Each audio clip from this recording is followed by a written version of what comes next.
ওখানে যে আপনি থাকেন এটা কি ভিসাতে? আমার কোম্পানি আমাকে এমপ্লয়মেন্ট দিয়েছে, আমি এই ভিসায় থাকি। ওখানে যে কেউ কোম্পানি ফর্ম করতে পারে, ট্যাক্স লাগে না, এরকমের কিছু বিষয় আছে? পার্সোনাল লেভেলে ইনকাম ট্যাক্স দুবাইতে নাই। দুবাইতে যেটা আছে কর্পোরেট ট্যাক্স আছে।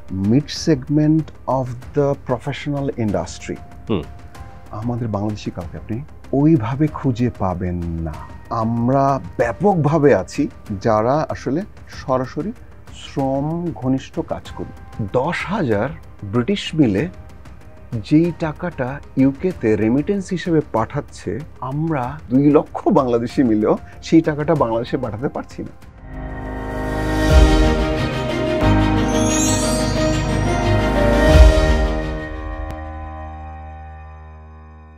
প্রিয় দর্শক, mutual trust bank presents TVS ডায়াসপোরাতে আপনাদের সবাইকে স্বাগতম। আমি সাজ্জাদুর রহমান আছি আজকে আলোচনায়। দর্শক, আমাদের সঙ্গে গেস্ট হিসেবে আছেন মিস্টার শাহরিয়ার জামান, বাংলাদেশি, এবং তিনি দুবাইয়ে ব্যবসা করছেন। বেসিক্যালি একটু তার এরিয়া যে বিজনেসের সেটা হচ্ছে যে স্টোরেজ এনার্জি।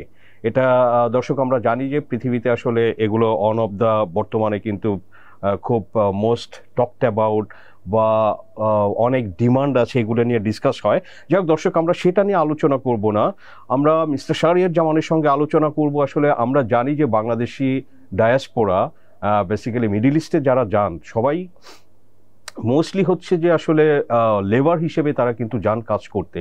তো সেখানে বাংলাদেশি হিসাবে একজন উদ্যোক্তা তৈরি হওয়া বা উনি কি করছেন কিভাবে, এবং মিডল ইস্টে দুবাই সহ সব জায়গায় ব্যবসা বাণিজ্য বাংলাদেশিরা আসলে করে কি না, করতে চাইলে কি করতে হয়, সব কিছু নিয়ে আমরা আলোচনা করব এবং আপনাদের সঙ্গে শেয়ার করব। সো মিস্টার শাহরিয়ার জামান, আপনাকে স্বাগতম টিভিএসে। থ্যাংক ইউ আমাকে এখানে এসে আপনাদের সাথে কথা বলার সুযোগ দেওয়ার জন্য। আর আমাদের যেভাবে আমরা যদি কথা বলে আমরা যদি কিছু ভালো জিনিস বের করে নিয়ে আসতে পারি। তো আমরা যদি আলোচনা করি, আমি জেনেছি যে আপনি ঢাকা ইউনিভার্সিটির স্ট্যাটিস্টিক্সের গ্র্যাজুয়েট, আইবিএ থেকে এমবিএ করেছেন। সো ইউজুয়ালি আমরা দেখি যে আইবিএ এর এমবিএ কিন্তু বাংলাদেশের যে কর্পোরেট ওয়ার্ল্ড সেখানে মোস্ট ওয়ান্টেড। তো এখানে আপনার উদ্যোক্তাদের মধ্যেও অনেক আছে আইবিএ এর। সো আপনার এখানেও তো সুযোগ সুবিধা ছিল, তো আপনি কেন আসলে দুবাইয়ে বা মিডল ইস্টের দিকে গেলেন? এখানে আসলে ছোট্ট একটু গল্প আছে। সেটা হচ্ছে গিয়ে আমি আইবিএ থেকে গ্র্যাজুয়েশনের পরে আমি বেক্সিমকোতে কাজ করি টেক্সটাইলে, তারপরে আমি নোভার্টিসে কাজ করি। এরপরে আমি রহিম আফরোজে ইন্টারন্যাশনাল বিজনেসের হেড হিসেবে জয়েন করি। আচ্ছা। তো ইন্টারন্যাশনাল বিজনেস হেড হিসেবে জয়েন করার পরে আমি যখন সারা পৃথিবীতে আমাদের ডিস্ট্রিবিউশন নেটওয়ার্কটা সেট করার জন্য সারা পৃথিবীতে আমাকে ট্রাভেল করতে হতো, far east, Africa, middle east, সব জায়গায়। তো আমি ঘুরে ঘুরে সব জায়গায় আমাদের made in Bangladesh product sell করার জন্য আমি সব জায়গায় ঘুরে চেষ্টা করতাম বিভিন্ন কোম্পানির সাথে কানেক্ট করে ব্যবসাটা স্টাবলিশ করার জন্য। এবং তখন আমি দেখতে পেলাম যে বিভিন্ন জায়গায় সারা পৃথিবী কীভাবে কানেক্টেড। এখানে এটা ডিমান্ড আছে, এখানে এটা পাওয়া যায়, এখানে এই জিনিসটা কম দাম, এখানে এটা বেশি দাম। তো এই যে টোটাল পৃথিবীতে র মেটেরিয়াল থেকে শুরু করে ফিনিশ গুডসের যে চেইনটা আছে, তো চিন্তা করলাম যে এই চেইনটাকে যদি কোনোভাবে কানেক্ট করা যায় তাহলে সেটা থেকে অনেক কিছু অর্জন করা সম্ভব। ঠিক আছে। সো এই নেটওয়ার্কটাকে কানেক্ট করার জন্যই আমি আসলে পরবর্তীতে চিন্তা করলাম যে আমি দুবাই অথবা ইউএই আসলে এমন একটা জায়গা যেখানে এই কানেক্টিভিটিটা সবচেয়ে সহজ, এবং ওখানে ইনফ্রাস্ট্রাকচারটাও এমনভাবে তৈরি করা আছে যে এই টাইপের উদ্যোগ যারা নিতে চান তাদের জন্য ওখানে এটা করাটা অনেকটাই সহজ। আচ্ছা। প্রোভাইডেড যে আপনার সেই এফোর্টটা আছে, প্রোভাইডেড আপনার সেই এনার্জিটা আছে, এবং প্রোভাইডেড আপনার সেই কানেক্টিভিটিটা আছে। ক্যাপিটাল আসলে বিভিন্ন বিজনেস মডেলের উপরে ডিপেন্ড করবে যে আপনি কোন ধরনের বিজনেস করতে চাচ্ছেন। সেটা যদি ক্যাপিটাল ইন্টেন্সিভ বিজনেস হয় সেক্ষেত্রে আপনার ক্যাপিটাল লাগবে, আর যদি আপনি অন্য কোনো বিজনেস মডেলে করতে চাচ্ছেন সেখানে আপনার ক্যাপিটাল নাও লাগতে পারে। সেটা ডিপেন্ড করবে আপনি কোন বিজনেস মডেলটা আসলে ফলো করবেন। বাট ইউজুয়ালি আমরা যেটা করি, আমরা জানি যে ব্যবসা করতে গেলে ক্যাপিটাল লাগে। সেক্ষেত্রে আমার আমার ব্যবসার উদ্যোগটা, যেহেতু আমি একটা ভেরি স্পেসিফিক ইন্ডাস্ট্রিতে কাজ করি, যেটা আপনার স্টোরেজ এনার্জি বিজনেস। সারা পৃথিবীর যত ধরনের ব্যাটারি আছে, গাড়ির ব্যাটারি থেকে শুরু করে একদম এরোপ্লেনের ব্যাটারি পর্যন্ত, ঠিক আছে, সব ধরনের ব্যাটারি নিয়ে আমি কাজ করি। গ্লোবালি বড় বড় ম্যানুফ্যাকচারের সাথে কাজ করি আমি। তো ওখানে আমার বিজনেস মডেলে এক ধরনের ক্যাপিটাল রিকোয়ারমেন্ট, আর নতুন কেউ যদি যান তার জন্য আলাদা করে ক্যাপিটাল রিকোয়ারমেন্ট হতে পারে। সেই ক্যাপিটালের ব্যাপারটা যখন আসবে বিজনেস স্টার্ট করার ক্ষেত্রে, সেক্ষেত্রে দেখা যায় যে বাংলাদেশ থেকে ক্যাপিটাল ট্রান্সফারে কিন্তু কিছু একদম সংবিধিবদ্ধ বিধিনিষেধ আছে। আপনার বোর্ড অফ ইনভেস্টমেন্টের কাছে প্রবাবলি অ্যাপ্লাই করতে হয় যে আমি অমুক জায়গায়, বা বাংলাদেশ ব্যাংক থেকে আপনার অ্যাপ্রুভাল নিতে হয় আপনি যদি $1 নিতে চান ব্যবসার ক্ষেত্রে। এক্স্যাক্টলি।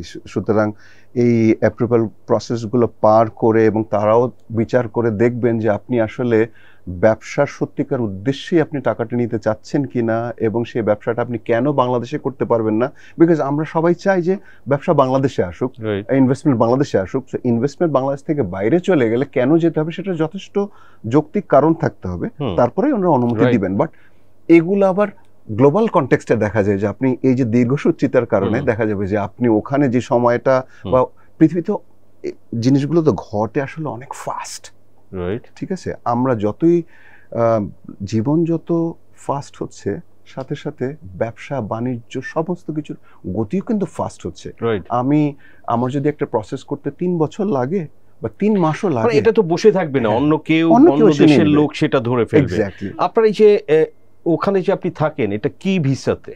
আচ্ছা, এটা হচ্ছে কি, আমি যেহেতু ওখানে উদ্যোক্তা, আমার নিজের কোম্পানি আছে, তো আমি আমার কোম্পানি আমার ভিসার স্পন্সর। আমি ওখানে এমপ্লয়মেন্ট ভিসা, আমার কোম্পানি আমাকে এমপ্লয়মেন্ট দিয়েছে, আমি এই ভিসায় থাকি, ঠিক আছে। সো আমাকে প্রথমে কোম্পানিটা ফর্ম করে নিতে হচ্ছে, এবং দেন আমার কোম্পানি আমাকে স্পন্সর করবে। সো এটাকে আপনাকে বলা হয় কোন কোম্পানি, রাইট? জি বলেন, যেটা বলছিলেন। এটা এমপ্লয়মেন্ট ভিসা। আচ্ছা, আপনার এই যে company formation, so anybody Bangladesh থেকে কেউ যদি এই যে ট্যুরিস্ট ভিসায় ট্রাভেল করতে যায় বা বিজনেস পারপাজে, সো এনিবডি ক্যান ওইখানে একটা কোম্পানি ফর্ম করতে পারে? এটার জন্য কি কি রিকোয়ারমেন্ট আছে? আচ্ছা, ওখানে যে কেউ কোম্পানি ফর্ম করতে পারে, প্রোভাইডেড যে আপনি একটা বৈধ ভিসাতে ওখানে গেছেন। ওখানে ট্যুরিস্ট ভিসা বলে কোনো ভিসা নেই, আপনার আছে হচ্ছে ভিজিট ভিসা।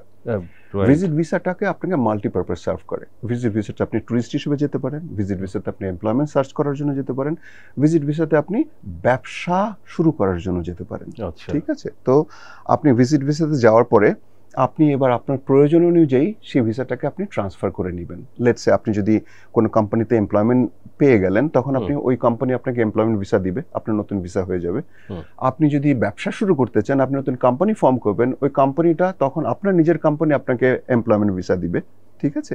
সো এইভাবে করে তখন আপনি এমপ্লয়মেন্ট ভিসায় আপনি তখন রেসিডেন্ট হয়ে গেলেন। ওখানে আপনার ভিসার মেয়াদ অনুযায়ী আপনি তখন ওই দেশের রেসিডেন্ট, এবং ওই দেশে বৈধভাবে ব্যবসা করা, বৈধভাবে থাকা, বৈধভাবে চাকরি করার আপনার অধিকার আছে তখন। রাইট। দুবাই নিয়ে অনেক কথা আছে যে ট্যাক্স, ওইখানে ট্যাক্স লাগে না, এরকমের কিছু বিষয় আছে। ট্যাক্স রেজিমটা কি আসলে ওখানে? দুবাই পার্সোনাল লেভেলে ইনকাম ট্যাক্স দুবাইতে নাই। সুতরাং আপনি যেটা আর্ন করবেন ব্যক্তিগতভাবে, সেই টাকার উপরে আপনাকে কোনো ট্যাক্স দিতে হবে না। সুতরাং ব্যক্তিগত আয় ট্যাক্সের মধ্যে নেই। দুবাইতে যেটা আছে কর্পোরেট ট্যাক্স আছে। কর্পোরেট ট্যাক্স এই 2024 থেকে ওরা কর্পোরেট ট্যাক্সটা ইমপ্লিমেন্ট করেছে, এবং এটা হচ্ছে 9%। আচ্ছা, 9% কম, অন ইওর নেট প্রফিট, এবং ফ্ল্যাট। মানে এটা এমন না যে আপনার টার্নওভার এত হলে আপনাকে এত দিতে হবে, টার্নওভার এত কম হলে এরকম কোনো স্ল্যাব নেই, ইটস ফ্ল্যাট, ঠিক আছে। সো এটা হচ্ছে গিয়ে কর্পোরেট ট্যাক্স। এর বাইরে আছে ভ্যাট 5%, যেটা আপনার যে কোনো ভ্যালু অ্যাডেড সার্ভিস, যে ভ্যাট যেভাবে বাংলাদেশে আছে একইভাবে ওখানে ইমপ্লিমেন্টেড। ভ্যাট আপনাকে, আপনি যদি এমন কোনো ব্যবসা করে থাকেন যেখানে আপনার ভ্যাট রিটার্ন আপনি সাবমিট করতে পারেন, সেখানে আপনি ভ্যাট রিটার্ন, ওরা আপনাকে ভ্যাট রিটার্ন করে দিবে, ঠিক আছে। বাট প্রতি 3 মাসে আপনাকে ভ্যাট রিটার্ন সাবমিট করতে হয়। আপনার সমস্ত ব্যবসার প্রতি 3 মাসে অন্তর আপনাকে সাবমিট করতে হয়। রাইট। শরীর ভাই, আমরা যদি দেখি যে অনেকেই তো দুবাইয়ে ট্রাভেল করে, দেখেছি আমরা যে বাংলাদেশিরা বাংলাদেশিদের তুলনায় আমি যদি বলি যে ইন্ডিয়ান, পাকিস্তানি বা ফিলিপিনো, তারা কিন্তু একটু বেটার জব করে, বা দুবাইয়ের যে services industry, from banking to taxi, restaurant, সবই দেখা যায় যে আসলে পাকিস্তানি, ইন্ডিয়ান মোস্টলি। তো বাংলাদেশিদের এখানে খুব কম দেখেছি আমরা। তো এগুলো কি আসলে ইমপ্রুভ করছে এখানে? বাংলাদেশিরা একটু কি লেভেল আপ হচ্ছে এখানে? আসলে ব্যাপারটা মানে কিভাবে আমি ব্যাখ্যা করব জানি না, বাট আপনি যেটা বললেন যে আপনার যে অনুভূতিটা থেকে, বা আপনি নিজে নিশ্চয়ই ওখানে ট্রাভেল করেছেন, আপনি নিজে দেখেছেন, ব্যাপারটা কিন্তু মরালের সত্যি। আমরা যদি মানে যদি ন্যাশনালিটি হায়ারার্কি দেখি, ঠিক আছে, যে কাদেরকে ধরা হয় তারা ভালো খারাপ, পারসেপশন তো আমরা নিজেরাই ক্রিয়েট করি, রাইট? ঠিক আছে, এটা নিয়ে তো কোনো দ্বিমত নেই। তো দেখা যায় যে ন্যাশনালিটি হায়ারার্কিতে আমরা একটু নিচের দিকেই, আমাদের র্যাঙ্কিংটা, আমাদের পাসপোর্ট, ঠিক আছে, হ্যাঁ, সবকিছু মিলে আমরা একটু নিচের দিকে। এর পিছনে অন্যতম বড় কারণ, আমি আসলে অন্য কাউকে আমি বলবো না যে তুমি আমাকে কেন এইভাবে দেখো, এটার দায়িত্বটা হচ্ছে আমার। আমি আসলে আপনাকে যেভাবে আমাকে দেখাবো, আপনি আসলে সেভাবেই আমাকে আমার সম্পর্কে পারসেপশনটা ডেভেলপ করবেন, কারেক্ট? আমি যদি আপনাকে দেখাই যে আমি কালো, আপনি ধারণা করে নেবেন আমি কালো। আমি যদি আপনাকে দেখাই আমি সাদা, তাহলে আপনি ধারণা করে নেবেন আমি সাদা। ঠিক আছে, ব্যাপারটা আসলে এরকমই। আমরা ওখানে যে কাজগুলো করি, ঠিক আছে, আমরা ওখানে যে কাজগুলো করি, আপনি বড় বড় companies, banks, multinational companies, because ওটা তো মিডল ইস্ট যে রিজনটাকে বলা হয় MENA, MENA, middle east, north Africa, ঠিক আছে, অ্যান্ড ইউরোপ। অনেকে আবার বলে EMEA, রিজনাল অফিস পার্সপেক্টিভ, যারা গ্লোবালি যারা অপারেট করে। সব জায়গায় আপনি যাবেন সাজ্জাদ, আপনি দেখবেন যে টপ কোম্পানিগুলোতে উপরে বসে আছে একদম সিনিয়র মোস্ট এমপ্লয়িজ, ওরা হচ্ছে গিয়ে আইদার ব্রিটিশ, ইউরোপিয়ান, আমেরিকান। এর পরের যে সেগমেন্টটা আছে, এখানে আছে Indians, general managers Indians, financial সেক্টরে, বা এরপরে লেবানিজ আছে, তারপরে আপনার জর্ডানিয়ান আছে, আরব, সিরিয়ান আছে, এরপরে ওখানে পাকিস্তানিরাও কিছু আছে, ঠিক আছে। তারপরে আমাদের বাংলাদেশি এই mid segment of the professional industry, আমাদের বাংলাদেশি কাউকে আপনি ওইভাবে খুঁজে পাবেন না। তুই একজন এক্সেপশনাল, নিজের চেষ্টায় গেছে, অথবা উনি কোনো গ্লোবাল কোম্পানিতে চাকরি করেন, ওখানে ট্রান্সফার হয়ে গেছেন, এইভাবে গেছেন। আমরা ব্যাপকভাবে আছি হচ্ছে গিয়ে একদম এই যারা আসলে সরাসরি শ্রম ঘনিষ্ঠ কাজ করি, ঠিক আছে। এই জায়গাটাতে আমরা গায়ে খেটে যে কাজগুলো করতে হয়, কায়িক পরিশ্রম আমরা যেটাকে বলতে পারি, সেই কাজগুলো আমরা করি, ঠিক আছে। এর মধ্যে দেখা যায় যে আমরা বিভিন্ন কোম্পানিতে এই যে অফিস বয়, এটা আমরা করি, কিন্তু ওই কোম্পানিতে আমি কখনো কোনো বাংলাদেশি ম্যানেজার দেখিনি, থাকলেও 1-2 জন, ঠিক আছে, বাট সম্পূর্ণ কিন্তু ইন্ডিয়ান। এখন আপনি যদি বলতে পারেন ইন্ডিয়ান এত কেন, ওখানে 50%-এর বেশি, টোটাল পপুলেশন অলমোস্ট 50% ইন্ডিয়ান। ওরা কিন্তু একদম টপ লেভেল থেকে নিচে পর্যন্ত সব জায়গায় আছে। সো ওদের স্পেকট্রামটা, ওদের পারসেপচুয়াল স্পেকট্রামটা এত বড় যে কেউ ওদেরকে আলাদা করে ট্যাগ করতে পারে না যে তুমি শুধুই লেবার, অথবা ব্রিটিশদের বা আমেরিকানদের তুমি শুধুই CEO, এরকম কিন্তু ওদের কোনো ট্যাগ নাই। সো ওদের স্পেকট্রামটা এখন আমাদের হয়ে গেছে কি, ওরাও কিন্তু প্রচুর আছে, আমরাও প্রচুর আছি, কিন্তু আমরা শুধু একই জায়গাটাতে কনসেন্ট্রেটেড, এই জন্য আমাদের পারসেপশনটা ওরকম হয়। এটা কি করলে আমাদের দেশে, আমি আরেকটু ব্যাখ্যা করতে চাই। আপনি যদি রেমিটেন্সের পার্সপেক্টিভে দেখেন, ঠিক আছে, রেমিটেন্স কিন্তু দুইটা ভাবে দেখা যায়। একটা হচ্ছে গিয়া টোটাল রেমিটেন্স ভ্যালু, ঠিক আছে, এটার মানে হচ্ছে গিয়ে আপনি কত রেমিটেন্স পাচ্ছেন, টোটাল ভ্যালুটা, ঠিক আছে, যেটা আমরা এই মার্চ মাসে মোস্ট প্রবাবলি ইতিহাসের মধ্যে আমরা প্রথম 3 বিলিয়ন হিট করলাম। আরেকটা হচ্ছে গিয়া অ্যাভারেজ রেমিটেন্স ভ্যালু, ARV, ঠিক আছে, পার পারসন যদি আমরা, তো হ্যাঁ, আপনি দেখবেন যে হয়তো 10,000 ব্রিটিশ মিলে যেই টাকাটা ইউকেতে রেমিটেন্স হিসেবে পাঠাচ্ছে, আমরা 1 লক্ষ বাংলাদেশি মিলে বা 2 লক্ষ বাংলাদেশি মিলেও সেই টাকাটা বাংলাদেশে পাঠাতে পারছি না, ঠিক আছে। কারণ কি, আমার ইনকাম লেভেল ইনকাম লেভেলটা অনেক ছোট। সো আমাদের আসলে এইটা যেটা করা উচিত সেটা হচ্ছে গিয়ে এখানে তো আমরা আছি এবং এটা আমাদের দরকার। জিডিপির 5% হচ্ছে আমাদের রেমিটেন্স কন্ট্রিবিউশন। সো আমরা এটা কোনোভাবে ওভারলুক করতে পারি না এবং এটা যে আসছে সেটা আমাদের ভালো এবং এতগুলো এটা তো লোকের আমাদের ফরেক্স রিজার্ভ যদি বলেন বা আমাদের ধরেন সবকিছুই। ডলারের এবং নেসেসিটি। আমি ব্যক্তিগত পর্যায়েও যারা পরিশ্রম করে কাজ করছেন তাদের ফ্যামিলিগুলো ঠিক আছে, লেখাপড়া করছে বাচ্চারা, সবকিছু সবাই ভালো আছে, ঠিক আছে।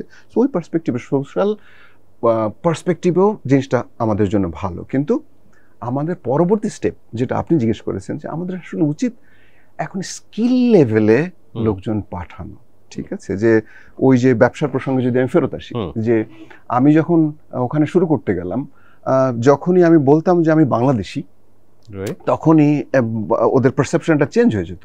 বাট আমি ওদেরকে বলতাম, হ্যাঁ আমি তোমাকে কখনোই এরকম বলছি না যে তুমি তো আমার মতো বাংলাদেশি দেখোনি, কখনো ডিল করোনি, সো তুমি আমার সাথে ডিল করে দেখো, ঠিক আছে। আমি কিন্তু প্রতি যার সাথে আমার পরিচয় হয়, যখন দেখা হয়, আমি তাকে আমার দিক থেকে আমি বাংলাদেশটাকে চেনাই, ঠিক আছে। এই জন্য আমি কিন্তু এই গত 20 বছর মেড ইন বাংলাদেশের প্রোডাক্ট, আমার বিজনেসের সবচেয়ে বড় অংশ আমি বাংলাদেশ থেকে ইম্পোর্ট করি এবং এই বাংলাদেশে মেড ইন বাংলাদেশের ব্যাটারি আমি পুরো মিডল ইস্ট অ্যান্ড আফ্রিকাতে প্রতিটা দেশে সব বড় বড় কোম্পানির কাছে আমি বিক্রি করি, ঠিক আছে। সো এই বাংলাদেশি ব্যাটারি আমি কম্পিট করি কার সাথে? আমি কম্পিট করি ইউএস এর সাথে, আমি কম্পিট করি জার্মানির সাথে, আমি কম্পিট করি ইউরোপের সাথে, কোরিয়ার সাথে, ঠিক আছে। এদের সাথে কম্পিট করে আমি মেড ইন বাংলাদেশ ব্যাটারি বিক্রি করি এবং আমাদের এই মিডল ইস্টে জিসিসি মার্কেটগুলোতে আমাদের খুব ভালো প্রেজেন্স আছে, ঠিক আছে। এখন এগুলো কিন্তু এই যে রহিম আফরোজের মতো কোম্পানি, তারা অনেক বছর চেষ্টা করেছে বাংলাদেশি ব্যাটারিটাকে ইন্টারন্যাশনাল মার্কেটে নেওয়া। আমার মতো 2-4 জন ইন্ডিভিজুয়াল তারা চেষ্টা করেছে তাদের এইদিকে ক্যারিয়ারটাকে অন্য কোনো সেফ ক্যারিয়ারে না গিয়ে এদিকেই এটাকে নিয়ে কাজ করার জন্য। সুতরাং আজকে ব্যাটারি ইন্ডাস্ট্রি বাংলাদেশে বড় হচ্ছে। আজকে সেকেন্ড আরেকটা কোম্পানি পান্না ব্যাটারিজ, ওরা এক্সপোর্ট করছে, ঠিক আছে। আরো অনেকগুলো ব্যাটারি কোম্পানি তারা আসছে, তারা এক্সপোর্ট করছে। সো এটা কিন্তু আমাদের এই যে ব্যাটারির এক্সপোর্ট, আপনি যদি আপনার কোনো রিজার্ভেশন না থাকে, আমাদের দেশ থেকে কি পরিমাণ এটা হচ্ছে বা এটা সম্ভাবনা আরো কি? এটা সম্ভাবনা তো অনেক, বিকজ পৃথিবীতে এই মুহূর্তে এই যে storage energy business, this is the highest growth business পৃথিবীতে। এমন কোন আপনি যত অটোমেশন হচ্ছে, অটোমেশন বেসিকে কিন্তু আপনাকে পাওয়ার দরকার এবং আপনাকে স্টোরেজ পাওয়ার দরকার। Storage power is battery. So পৃথিবী এখন যতই আমরা এখন এফডিআই যাচ্ছে যে এরিয়া টপ 3 একটা হচ্ছে, ইয়েস গ্লোবালি, ঠিক আছে। সো আমাদের এখানেও ইন্ডাস্ট্রিটা অনেক বড় হয়ে গেছে, যে এই রিক্সার ইন্ডাস্ট্রি ব্যাটারি হয়ে গেছে। সো এইটা অনেক বড় ইন্ডাস্ট্রি হয়ে গেছে। ব্যাটারিটা আমরা ওইভাবে দেখতে পাই না বা বুঝতে চাই না, যেহেতু এটা এমন একটা ইন্ডাস্ট্রি যেখানে আমরা সবাই আমাদের দৃষ্টিটা দিই না, ঠিক আছে। তো বাংলাদেশ থেকে এই মুহূর্তে আমার ধারণা যে আমার কোম্পানি এবং আমরা এবং আরো 2-1টা এখানে যারা এক্সপোর্ট করেন সব মিলে most probably $2-3 million battery export হয় প্রতি মাসে। প্রতি মাসে $2-3 মিলিয়ন ব্যাটারি এক্সপোর্ট হয়। এর মধ্যে আমরাই সিংহভাগ বাংলাদেশ থেকে নিয়ে যাই এবং আমরা মিডল ইস্ট অ্যান্ড আফ্রিকার বিভিন্ন দেশে বড় বড় কোম্পানিগুলোকে আমরা এগুলো সেল করি নিয়মিত। রাইট। সো শাহরিয়ার ভাই, আপনি আর কিছু অ্যাড করতে চান যে বাংলাদেশিরা আসলে ওখানে আরো ভালো কিভাবে করতে পারে? বিকজ কন্টিনিউ তো যায়, যদিও এখনো ধরেন যে ইউএইতে আমাদের ম্যান পাওয়ার এক্সপোর্ট কিছুটা রেস্ট্রিক্টেড আছে, বাট হয়তো আবার ওপেন হলে যারা যেতে চায় বা ধরেন যে শুধুমাত্র লেভেলে না, আর একটু বেটার কাজ করতে চায়, সেগুলো করতে চাইলে একটু বেটার আর্ন করতে চায়, তাদের আসলে কি দরকার? এই মেসেজটা দিয়ে আমরা শেষ করতে চাই। এটা আসলে খুব সহজ এবং খুব সোজা। আচ্ছা, ঠিক আছে। সেটা হচ্ছে গিয়ে যে ওখানে ইন্ডিয়ানরা ওরা কাজ খুঁজতে আসে, ঠিক আছে। 3 মাসের ভিসা নিয়ে আসে, ওরা কাজ খুঁজে। ওদের ওখানে অনেক ভাই থাকে, বন্ধু থাকে, বিয়ে থাকে, তাদের কাছে আসে, তারা থাকে, তারা গাইড করে, তারা চাকরি খুঁজে, এবং তারা যদি 3 মাসে চাকরি না পায় ওরা কিন্তু ফেরত চলে যায়। আচ্ছা, ঠিক আছে, আমরা এখান থেকে যাদেরকেই পাঠাই, ঠিক আছে, এই যে আমি আসলে ওইভাবে জিনিসটা বলতে চাচ্ছি না, যে গত কিছুদিন আগে যখন ভিসাটা খুললো আমি আমার নিজের চোখে দেখেছি যে এই ভিজিট ভিসায় বাংলাদেশ থেকে হাজার হাজার লোক ঢুকলো। আচ্ছা, তো হাজার হাজার লোক ঢোকার পরে এখান থেকে সবাই যাচ্ছে ভিজিটে। ভিজিটে গিয়ে তুমি কি করবা? বলছে আমার ওখানে চাকরি আছে। তো মানে চাকরির তো কোনো ইয়ে নাই, ও কেউ একজনকে বলে দিছে, ও ওখানে যাচ্ছে, এখান থেকে লক্ষ লক্ষ টাকা খরচা করে যাচ্ছে। আমি জানি ওখানে কিছু করতে পারবে না। এখন ওখানে যাওয়ার পরে ও চাকরি পেল না 3 মাসে, ও ইলিগাল হয়ে গেল। ইন্ডিয়ান লোকটা কিন্তু চলে গেল। ঠিক আছে, এখন এই যে ধারাটা, ঠিক আছে, এখানে একটা জিনিস অদ্ভুত, যে আমরা যখন এখানে ইমিগ্রেশন থেকে নিয়ম করে দিল যে এই ভিসাটা জেনুইন কিনা এটা Bangladesh embassy in UAE will certify. আচ্ছা, ঠিক আছে, ওখান থেকে অ্যাটেস্টেড করে ওই ভিসার কপিটা এখানে পাঠালে ইমিগ্রেশন এখান থেকে ওকে ছাড়বে। যেই ভিসার উপরে বাংলাদেশ এমবাসির অ্যাটেস্টেশন নাই সেই ভিসাধারীকে পাঠানো হবে। কেন বাংলাদেশ এমবাসির অ্যাটেস্টেশন দরকার? সে অথেন্টিফিকেশন দিবে যে এই ভদ্রলোক এখানে আসলে তার অমুক কোম্পানিতে সে চাকরি পাবে। এই কাজটা করার জন্য ওখানে অ্যাটেস্টেশন করতে বলা হলো। ঠিক আছে, কিন্তু আমরা কি দেখলাম ওখানে কাগজ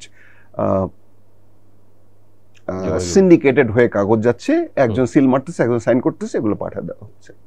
সো এইভাবে অনেকেই ইলিগাল হয়ে গেছে ওখানে, তারপরে ব্যাপকভাবে ইলিগাল হয়ে গেল, ম্যাক্সিমাম লোক চাকরি পেল না। তো আমার কথা হচ্ছে কি যে আমরা যে সামনে যাব, ঠিক আছে, আমরা এখন আপনি এখান থেকে ইউনিভার্সিটি গ্রাজুয়েট করেছে, ঠিক আছে, ওরা ওখানে চাকরি খুঁজতে যাবে, 100 জন গেলে 10 জন তো চাকরি পাবে। ঠিক আছে, তো আমি তো 10 জনকে আমি তো ওকে চাকরি খোঁজার জন্য পাঠাচ্ছি না, ওই ছেলেটাকে পাঠাচ্ছি না, আমি তো পাঠাচ্ছি গ্রামের এই সহজ সরল লোকটাকে একটা চাকরির কথা বলে, যে আসলে ওখানে কোনো কিছু জানে না। এবং তার উপরে ব্যাপারটা কি যে আমাদের যেই সিভিক সেন্স যেগুলো থাকা দরকার, কমন সেন্স। আমি একজন যে গ্রাম থেকে এসছেন, উনি চাকরি করতে যাবেন, কাজ করতে যাবেন, ওনার কাছ থেকে তো আমি এটা কেন আশা করবো? আমার অনেক শেখাতে হবে। ঠিক আছে, সো এখানে অনেক জিনিস আছে যেগুলো নিয়ে আসলে আমরা কমন সেন্সের অনেক লেখ আছে, যেহেতু গ্রামের সহজ সরল সাধারণ মানুষ, যে তাদের পাঠানো হয়েছে এভাবে। আমাদের এই যে প্রচুর লিগ্যাল থেকে আমাদের ইলিগ্যাল আমরা বেশি হয়ে যাচ্ছে। যে কোনো দেশে আপনি সৌদি আরবে দেখেন 1.5 লাখের উপরে বাংলাদেশি আছে ইলিগ্যাল, দুবাইতে দেখেন, ইউএইতে, এখানে হয়তোবা খুঁজলে 1 লাখ ইলিগ্যাল পাওয়া যাবে। আপনি কাতারে, বাহরাইনে, সব জায়গায় একই অবস্থা। আমরা এই কারণে আমাদের যে বিশ্বাসযোগ্যতা এবং আমরা এটার জন্য দায়ী কে, যদি একটা ওয়ার্ডে বলেন? এই যে অন্য দেশিরা হচ্ছে না, বাংলাদেশিরা এখানে ইলিগ্যাল হয়ে যাচ্ছে ভিজিট ভিসায় গিয়ে, যদি এক কথাই বলা যায় যে কে দায়ী? এটা কি এইসব লোকের আপনার কমন সেন্সের অভাব, নাকি আমাদের সরকারের কোথাও এখানে? আমি এটাকে একটা শব্দ দিয়ে শেষ করতে চাই, আমরা নিজেরাই দায়ী। আচ্ছা, আমরা নিজেরাই দায়ী। এটাকে আপনি ব্যাখ্যা করে নেন। না, গট ইট, আমরা নিজেরাই দেই, সবাই মিলে দেই। সো ওই যে লোকটা যে এত কষ্ট করে যাচ্ছে, ওর কোনো দায় নেই। আমি এদেরকে চিনি, আমি দেশে থাকি, আমি এদেরকে প্রতিদিন দেখি, ওর কোনো দায় নেই। ওকে, যাই হোক, ধন্যবাদ। এই সমস্ত খুব অল্প সময়ের মধ্যে হয়তো সবকিছু আমরা আলাপ করতে পারলাম কিনা আমি জানি না, আমরা চেষ্টা করেছি, বাকিটা দর্শকরা দেখবে। সো মিস্টার শাহরিয়ার জামান, আপনাকে অসংখ্য ধন্যবাদ টিভিএস এ সময় দেওয়ার জন্য। থ্যাংক ইউ ভেরি মাচ আমাকে ডাকার জন্য এবং কথা বলার সুযোগ দেওয়ার জন্য। Thank you. দর্শক, আমরা আলোচনা করলাম mutual trust bank presents TVS ডায়াসপোরাতে mister Shahriar Zaman, Dubai based. লেবাং একটা কোম্পানি, যেটা আমরা জানি যে গ্লোবালি ব্যাটারি বিক্রি করে এনার্জি স্টোরেজের জন্য। সো বাংলাদেশ থেকে ব্যাটারি নিয়ে সেটা উনি কিন্তু পৃথিবীর বিভিন্ন দেশে, মিডল ইস্ট সহ এক্সপোর্ট করে থাকেন। তো বাংলাদেশি হিসেবে কিভাবে দুবাইয়ে ব্যবসা করছেন, আরও কি সুযোগ আছে, সুবিধা আছে, বাংলাদেশিরা আসলে আরও কিভাবে আসলে বেটার থাকতে পারে, বেটার আর্ন করতে পারে, তো আমরা কিন্তু বিভিন্ন আলোচনা করে আপনাদের সামনে তুলে ধরলাম। আমাদের আলোচনা ভালো লাগলে লাইক করবেন, শেয়ার করবেন। আপনাদের সবাইকে ধন্যবাদ।